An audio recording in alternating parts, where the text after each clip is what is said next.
Some houses have two lives, one that happens in the light and one that happens below. You're watching the Nightmares Index. If you're new here, subscribe and turn on notifications so you never miss what we uncover next. Before we begin, drop a comment and tell me where in the world you're watching from and what time it is on your clock right now. Now, let's begin. The question nobody could answer. Not the detectives, not the forensic team, not the neighbors who had lived beside that house for 6 years, was simple. How do you bury 26 people beneath your own home and still host Christmas parties in the living room above them? The smell hit us before we cleared the access panel. It wasn't the smell people imagine when they think about death. It was thicker, chemical and organic at once. Something that had been building for years in enclosed space, concentrating, intensifying, becoming its own atmosphere beneath the concrete. I pulled back from the opening. The man beside me, a 20-year veteran, turned his head and vomited against the basement wall. We had been told to expect remains. The homeowner had confessed to at least 4. But standing at the entrance to that crawl space, breathing air that had been sealed beneath a suburban ranch house for half a decade, we understood, without anyone saying it out loud, that the number 4 was going to change. It was December 22nd, 1978. The temperature outside was 14 degrees. Inside the crawl space, it was 61. The earth had been holding heat, metabolic heat, decomposition heat, like a living thing. The dirt was damp despite no water source, and when I put my hand against it, palm flat against the ground, I felt it shift beneath my weight in a way that solid ground does not shift. The house above us was in Des Plaines, Illinois, a suburb northwest of Chicago, where children walked to school and neighbors waved from their driveways, where the homeowner had been a Democratic precinct captain and a volunteer clown who entertained at children's hospitals. I had seen the photographs, the white face paint, the bright costume, the balloons twisted into animal shapes for sick kids. I tried not to think about those photographs now. The access panel opened into a crawl space that ran beneath the entire footprint of the house, roughly 1,500 square feet, with ceiling height varying from 20 inches to 4 feet. You could not stand upright anywhere, or you moved on your hands and knees or on your belly, flashlight in one hand, evidence bag in the other, and the smell never left you. It got into your clothes, it got into your hair. 3 days later, after hours of showering, you could still catch it rising off your own skin. We entered in teams of 2. The ground was not flat. It rose and fell in shallow mounds, some covered with concrete, poured directly onto the soil, others just dirt, packed and smoothed by hand. Between the mounds, trenches had been dug and filled, the earth darker and softer than the surrounding ground. The first remains we located were 18 inches beneath the surface. A hand, palm up, fingers extended, then a forearm, then fabric, what had been a shirt, mostly disintegrated but still holding color in the soil. Then bone structure that did not match the first set of remains, positioned in the same trench but facing the opposite direction. 2 people in one trench. We marked the location and moved deeper into the crawl space, and the trenches multiplied around us. There was a pattern to how they had been arranged. Rows, like planting. The homeowner had used the space efficiently, placing remains head to foot to maximize capacity, layering in some areas where the ceiling height allowed for deeper excavation. He had poured lime on some trenches. We could see the white powder mixed into the soil, but not on others. He had covered some areas with concrete and left others exposed. This was not frenzy. This was maintenance. We worked for 6 hours that first night, and when we emerged from the access panel, a breath visible in the frozen December air, we had located evidence of at least 8 additional burial sites. The homeowner's name was John Wayne Gacy. He was 36 years old. He ran a construction business, owned the house outright, and had been married twice. His second wife had lived in that house with him for 4 years. Cooked dinner in the kitchen above the crawl space, slept in the bedroom above the trenches, complained to him about a smell that seemed to come from the walls, and that he explained away as dead mice, moisture, a broken sump pump. She never went into the crawl space. He told her there was no reason to. Over the next 3 weeks, the excavation expanded. More teams arrived, forensic specialists, anthropologists. We worked in rotating shifts because the psychological weight of the space was cumulative. Every hour you spent in that crawl space, moving between the mounds, breathing that air, made the next hour harder to bear. Some investigators requested transfer. 2 refused to enter at all after their first shift. One man, a detective with 15 years on violent crimes, sat in his car in the driveway for an hour after his second excavation, and then drove home and never came back. I have never said this part out loud before, not until right now. What made it worse was not the number. The number was devastating. 29 bodies recovered from beneath that house by the end, with 3 more from other locations connected to Gacy. But numbers become abstract. What made it worse was the specificity. A high school ring. On a wallet with an ID that matched a missing persons report from 1976. A charm bracelet, delicate, silver, something a mother might give a teenage son, found in the soil beside a skull that still had tissue adhering to the bone. These were not anonymous remains.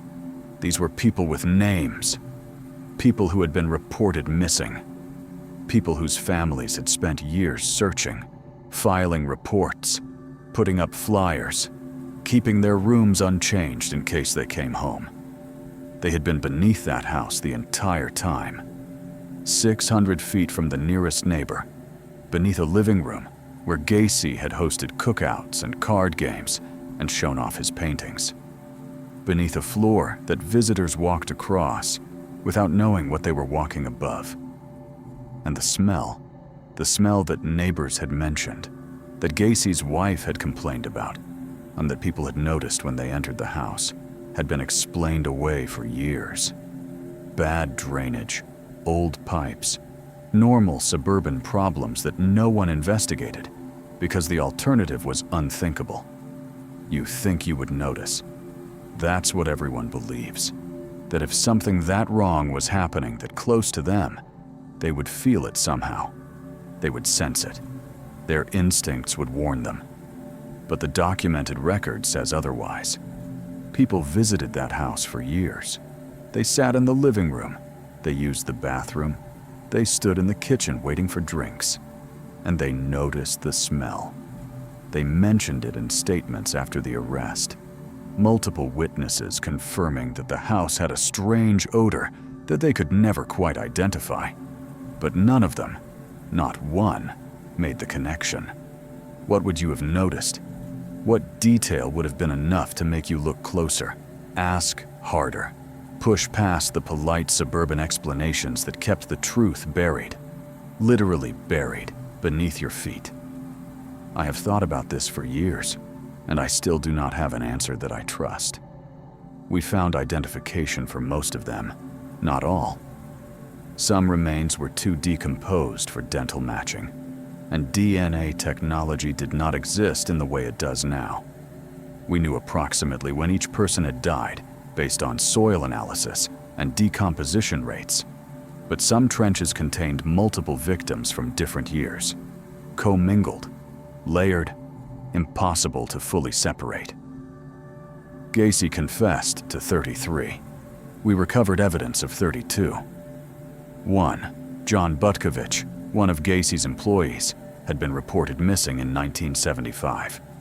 His father had gone to the police repeatedly, had specifically named Gacy as a person of interest, had insisted that his son would never have disappeared voluntarily.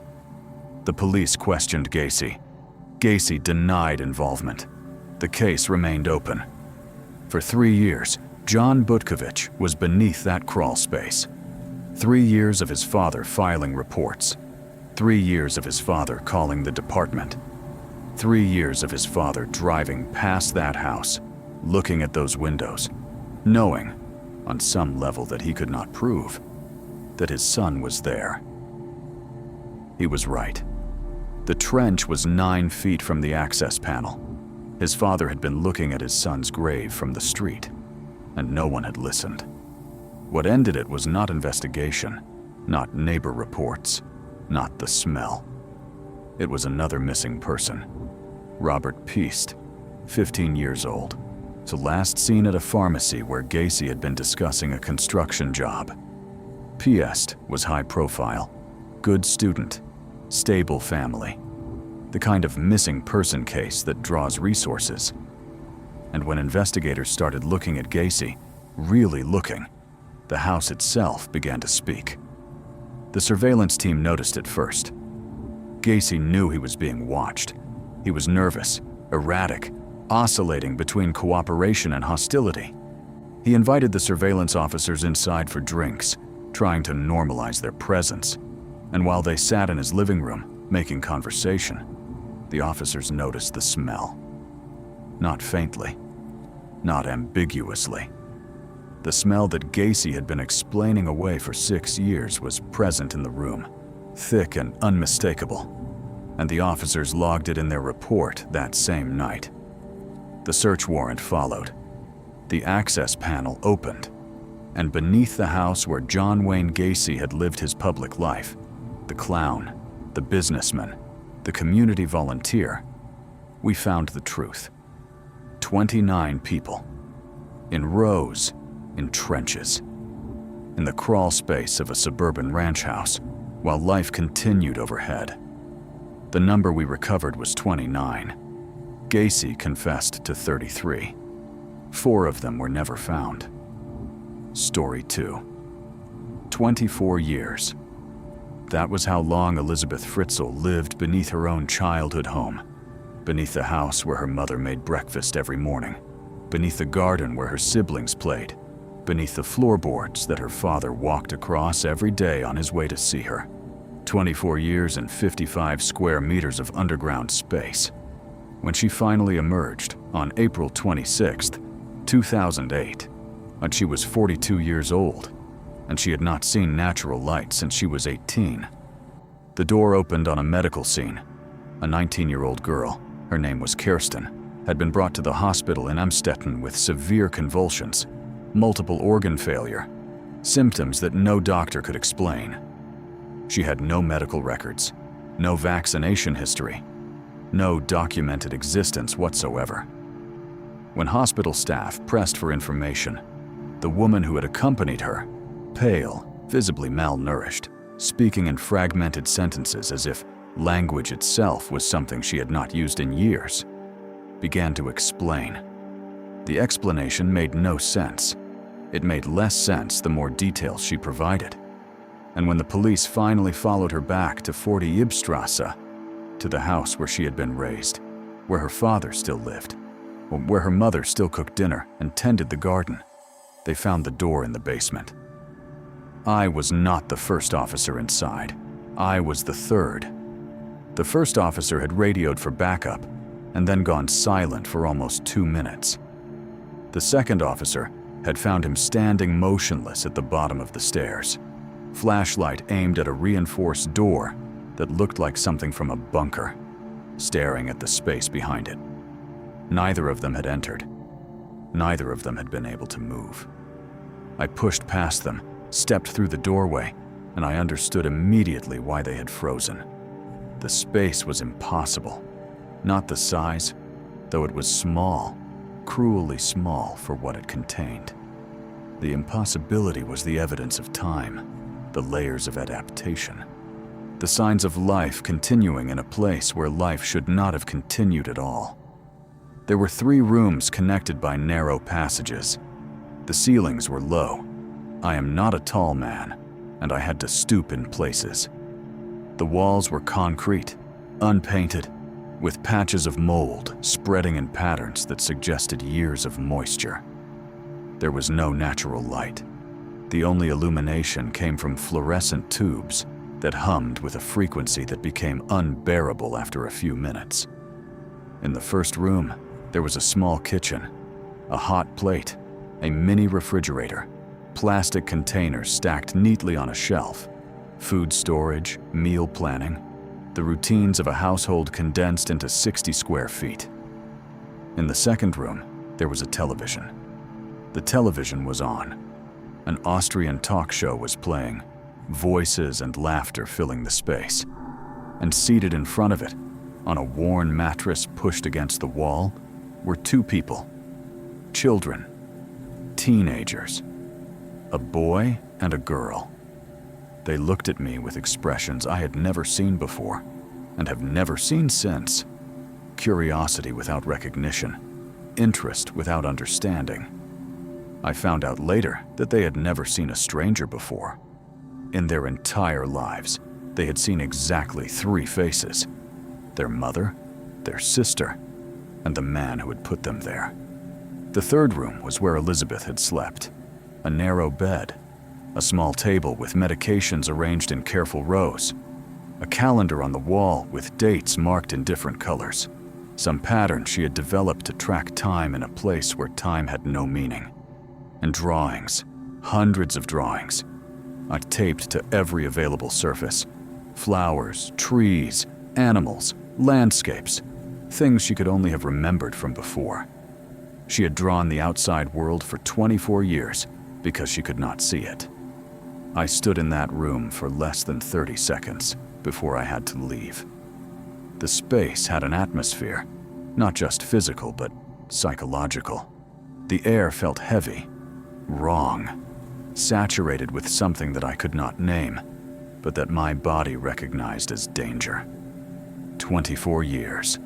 She had been 18 when her father, Josef Fritzl, 73 years old at the time of discovery, a retired electrical engineer with no criminal record, told her he needed help installing a door in the basement. She went downstairs. He drugged her. She woke up in the space I was now standing in, with a concrete door closed behind her and no way out. For the first few years, she was alone. Then she became pregnant. Then she became pregnant again.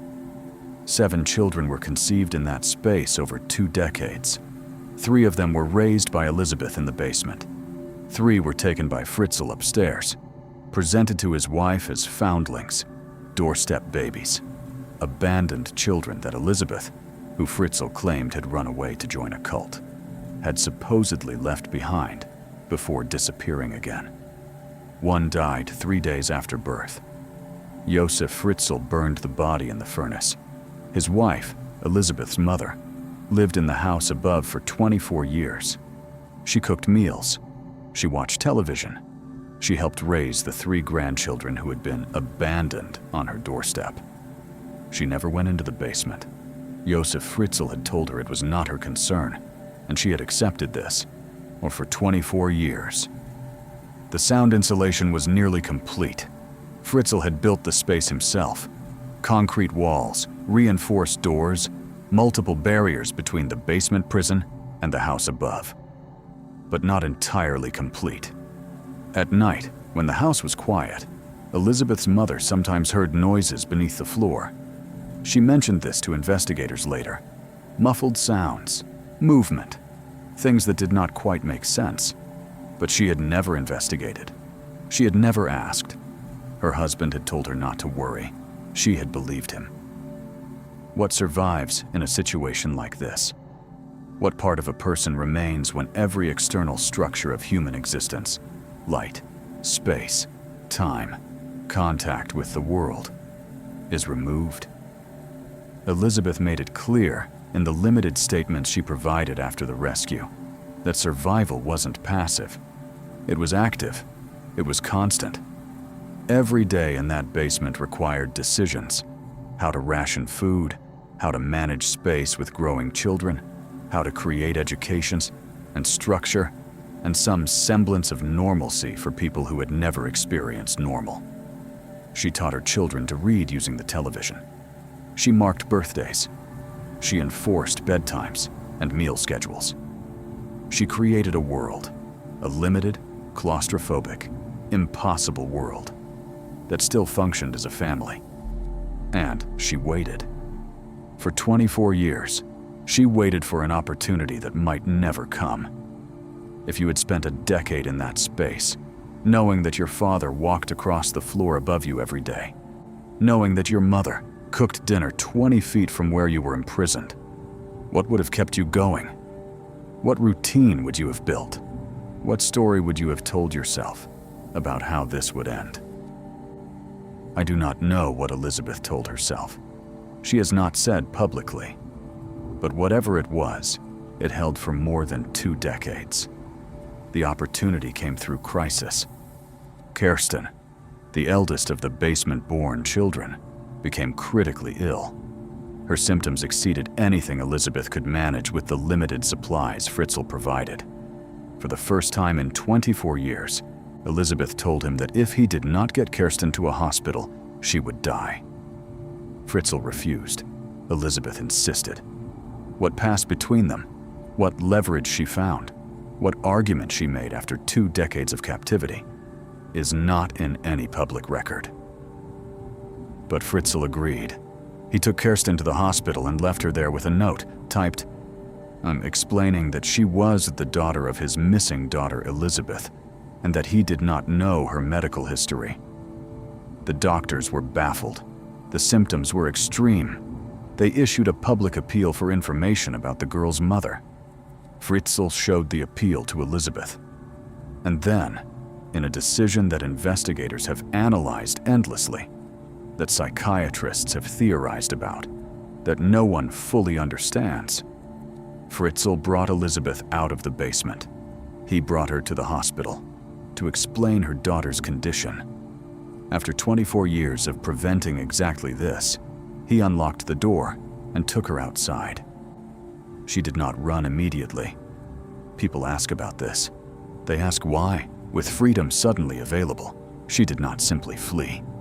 But you have to understand the psychological architecture of that captivity, the threats, the conditioning, the constant repetition that her family upstairs would be harmed if she ever revealed the truth.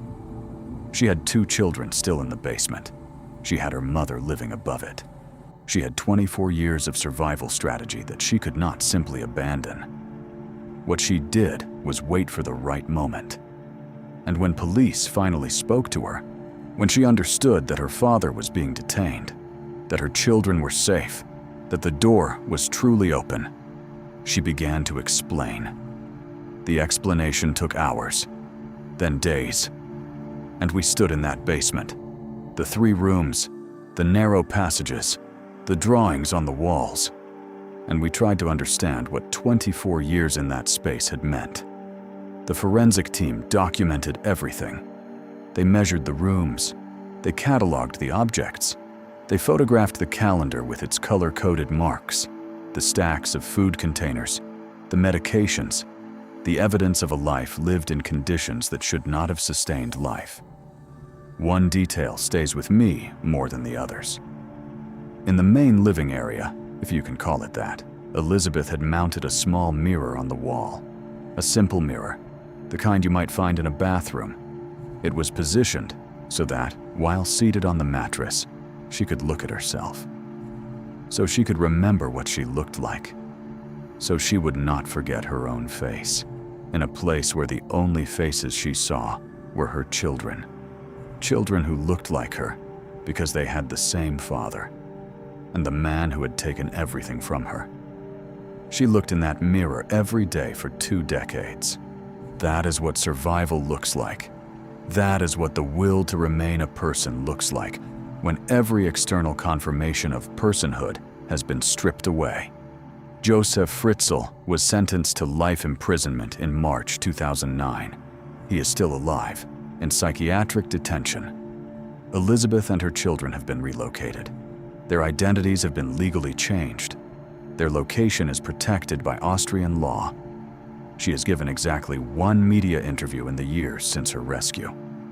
When asked why she never screamed, why, in 24 years, she never tried to alert the household above, she gave an answer that the interviewer said felt like it had been practiced for decades. He told me if I screamed, he would gas us all and seal the door forever. She believed him. For 24 years, she believed him. She never screamed. Story 3. The call came in at 11:47 p.m. on March 24th, 1987. A woman, calm, eerily calm, had flagged down a patrol car at a gas station in North Philadelphia. She told the officers that she had been held captive in a basement for 4 months. She told them that other women were still there. She told them that 2 women had already died in that basement, and that their bodies had been disposed of in ways she could describe in detail. The officers did not believe her at first. Then she showed them the shackle marks on her ankles. The address she gave was 3520 North Marshall Street. I was one of the officers who entered that house 23 minutes later, and nothing in 14 years of police work had prepared me for what was waiting beneath it. The front door was unlocked. The house looked normal from the outside. A narrow 3-story row house in a working-class neighborhood. Brick facade, small porch, windows that reflected the streetlights like any other house on the block. The man who owned it had lived there for years. Neighbors described him as quiet, maybe a little strange, but not dangerous. He drove a Rolls-Royce, which people noticed, and he kept to himself, which people appreciated. His name was Gary Heidnik. He was 43 years old. He had a history of psychiatric institutionalization, a dishonorable discharge from the army, and a self-proclaimed church, the United Church of the Ministers of God, that he operated from this address, claiming tax exemptions on the donations he collected. None of this was in our minds when we entered. What was in our minds was the woman at the gas station, Josefina Rivera, 25 years old, and the specific details she had provided about what was happening in that basement while we stood on that porch deciding how to proceed. The entry was fast. 3 officers, 1 shotgun, standard announcement. Heidnik was in the kitchen. He did not resist. He did not speak. He looked at us with an expression that I have thought about many times since. Not surprise, not fear, but something closer to resignation, as if he had known this moment was coming and had simply been waiting to see when it would arrive. We secured him, and then we went downstairs. The basement stairs were narrow, wooden, creaking under our weight. The light at the bottom was wrong, too bright, industrial fluorescent, the kind of lighting you would see in a warehouse or a factory, not in a residential basement. The air smelled like mildew and something else underneath it, something organic that I could not identify until I reached the bottom of the stairs and saw what was in front of me. There was a pit in the floor, a pit dug into the concrete, roughly 4 feet deep and 3 feet wide, covered with a weighted board. And when I lifted that board, there were 2 women inside it.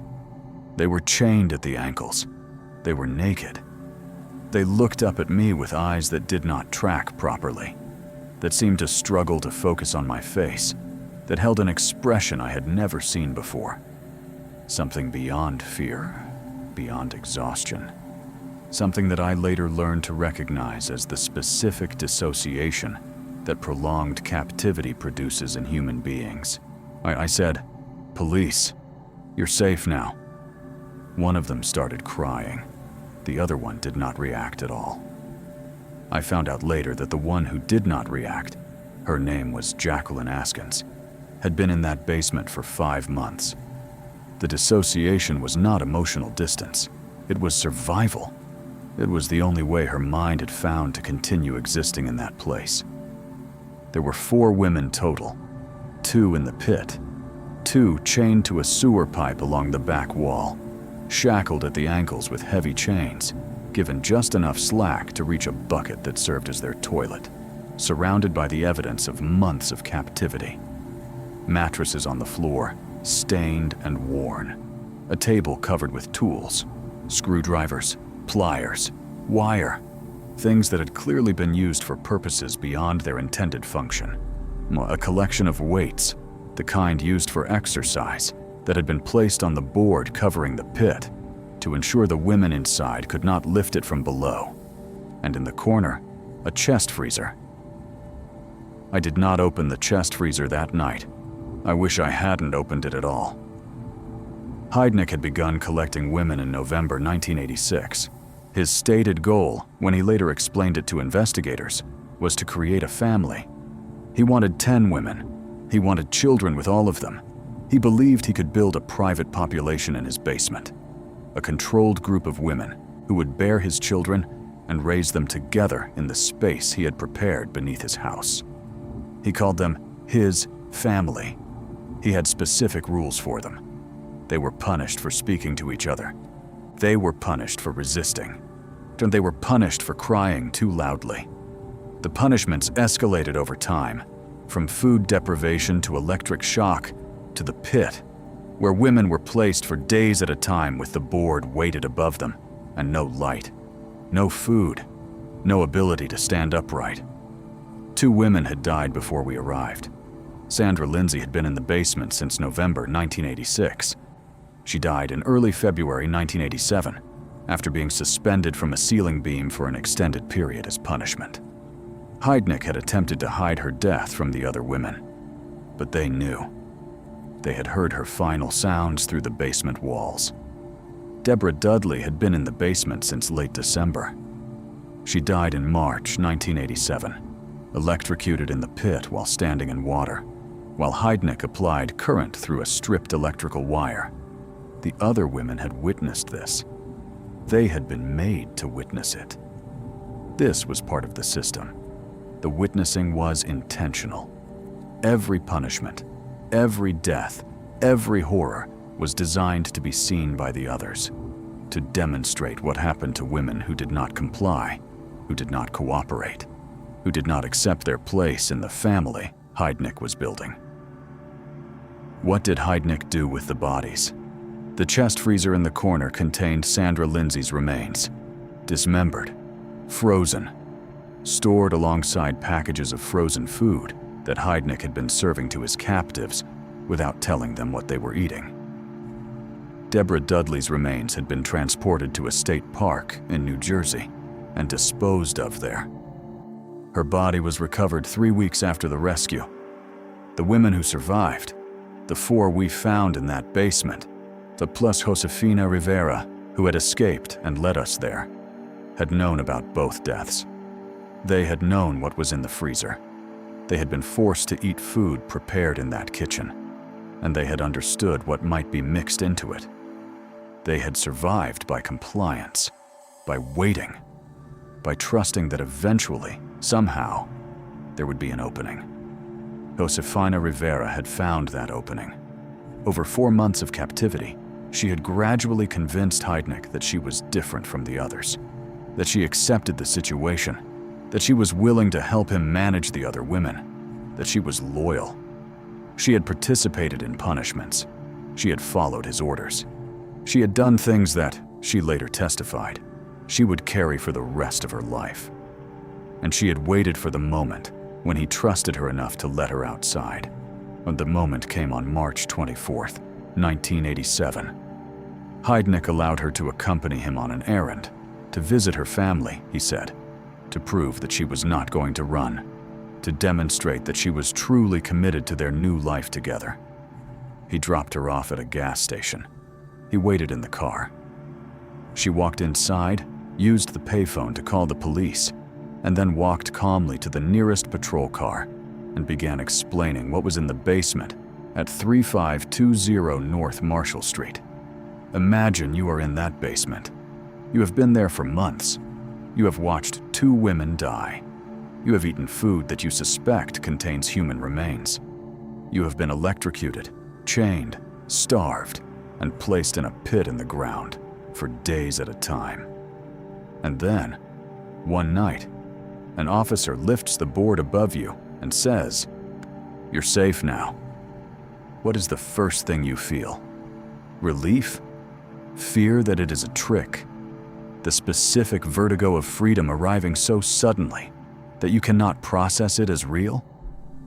I asked one of the survivors, years later, what she remembered about that moment. She said she remembered the light, not the fluorescent light from the basement, the light from my flashlight, coming through the opening in the pit, the first light she had seen from above in months. She said it looked like the sun. The rescue took 3 hours. The women had to be unchained, carefully, because their ankles were damaged, because the shackles had worn through skin in places, because removing the restraints too quickly could cause additional injury. They had to be carried upstairs. Most of them could not walk unassisted after months of confinement in cramped spaces. They had to be given medical attention immediately. Dehydration, malnutrition, infections, injuries from electric shock, and physical abuse that required emergency treatment. And they had to be separated from the house itself, taken outside, placed in ambulances, transported away from the space that had held them, before they could begin to understand that the captivity was truly over. Heidnik was processed that night. He gave a full confession over the following days, calm, detailed, without apparent remorse. He described his methods. He described his goals. He described the deaths of Sandra Lindsay and Deborah Dudley as unfortunate, but necessary for maintaining discipline in his family. He was convicted on 18 counts, so including 2 counts of first-degree murder. He was executed by lethal injection on July 6, 1999. The house at 3520 North Marshall Street was sold, renovated, and resold. People live there now. I do not know if they know the history of the basement beneath their floors. The survivors scattered. New identities, new cities, new lives constructed on top of what had happened to them in those 4 months. Josefina Rivera, the woman who escaped, who flagged down the patrol car, who led us to that address and saved the lives of 4 other women, gave an interview in 1998. She was asked why she survived when others did not. She was asked what quality, what decision, what luck had allowed her to be the one who escaped. Her answer was not about strength or intelligence or courage. "I did what I had to do," she said. "I became who he wanted me to be. And then I waited for him to make a mistake." She paused. The ones who died, Sandra, Deborah, they couldn't do that. They couldn't pretend. They fought him every day, and he killed them for it. Another pause. I don't know if that makes me stronger than them, or worse. She has never given another interview. The question she asked herself that day, whether survival required becoming something unforgivable, is the question that all 4 survivors have carried since 1987. None of them have answered it publicly. None of them may ever answer it. 3 basements, 3 ordinary houses, with ordinary walls, ordinary windows, ordinary addresses that neighbors walked past every day. What happened beneath them lasted years. In one case, decades. On the people who lived above, the wives, the mothers, the neighbors who waved from their driveways and complained about the smell, never knew. That is the truth these cases leave behind. Not that monsters exist, but that they live where we already feel safe. Before I go, of everything in this video, the crawl space in Des Plaines, the 24 years beneath Amstetten, the pit in North Philadelphia, which one stays with you? Which one will you think about tonight when the house goes quiet? Tell me in the comments. I read every single one. If you're not subscribed, this is where I ask. What I'm working on next is one of the most disturbing documented cases I've ever had to research. It took me 3 weeks just to verify the details. You will want to be here when it's ready. Subscribe. Notifications on. And if this video meant something, if any of these accounts hit somewhere that stays with you, leave a like before you go. It's the only way more people find these stories. And these stories deserve to be found.